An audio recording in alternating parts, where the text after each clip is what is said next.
Pemirsa, Yahya Holil Stakuf atau Gus Yahya menyatakan tidak akan mundur dari jabatannya sebagai Ketua Umum PBNU, menyusul beredarnya risalah rapat harian Syuriah PBNU yang meminta Gus Yahya untuk mengundurkan diri dari jabatannya.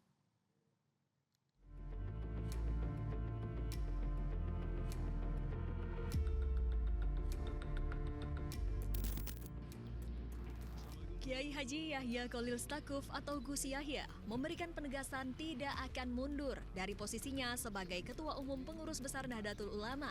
Sabtu malam, Gus Yahya mengumpulkan seluruh pengurus wilayah NU atau PWNU di Surabaya, Jawa Timur.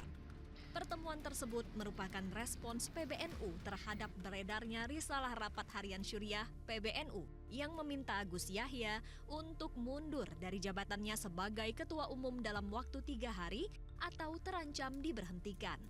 Gus Yahya menolak desakan tersebut dan menyebut keputusan Rais Am PBNU serta rapat Syuriah itu sepihak tanpa melalui mekanisme musyawarah yang wajar sesuai organisasi. Saya sama sekali tidak terbersit pikiran untuk mundur karena saya mendapatkan amanat dari muktamar ini untuk 5 tahun.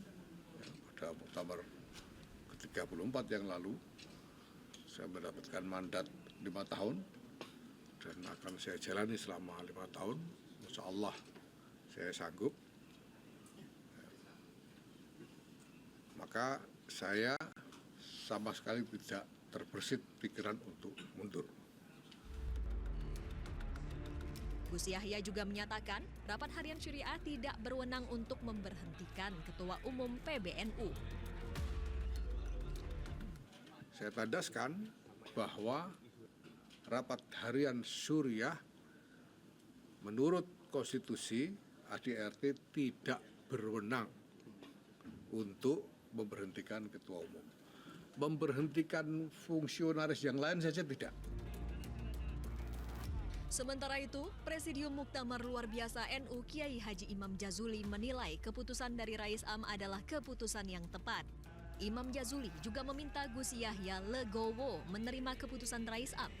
Jika menolak mundur, dikhawatirkan akan ada dualisme kepemimpinan. Tapi yang kita khawatirkan, Gus Yahya akan mempertaruhkan apapun untuk jabatannya dan akan melakukan perlawanan dengan kekuatan tanfidiyah. Akan dibawa semua ketua PWNU untuk melakukan perlawanan, bahkan mungkin akan melakukan mosi tidak percaya.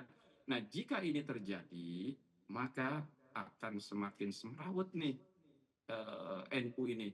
Dan ini pernah terjadi sebetulnya pemberhentian dulu pada zaman Ki Idam Khalid diberhentikan oleh Ki As'ad. Dulu juga demikian, awalnya menerima beliau. Kemudian beliau menolak dan akhirnya ada 2 kubu, ada kubu Cipete, ada kubu Ki As'ad gitu. Dan baru diselesaikan pada muktamar luar biasa. Sebelumnya beredar di jagat maya, risalah rapat harian Syuriah PBNU tertanggal 20 November 2025 yang isinya mendesak Ketua Umum PBNU Yahya Holil Stakuf untuk mengundurkan diri dari jabatannya. Dokumen yang beredar tersebut mencantumkan sejumlah poin evaluasi yang menjadi dasar permintaan agar Gus Yahya mundur. Salah satunya terkait diundangnya narasumber yang dikaitkan dengan jaringan Zionis Peter Berkowitz dalam Akademi Kepemimpinan Nasional NU pada Agustus lalu. Dalam risalah yang beredar tersebut ditandatangani Rais Am PBNU Kiai Haji Miftahul Akhyar. Tim Liputan Metro TV. Jelajahi cara baru mendapatkan informasi. Download Metro TV Extend sekarang.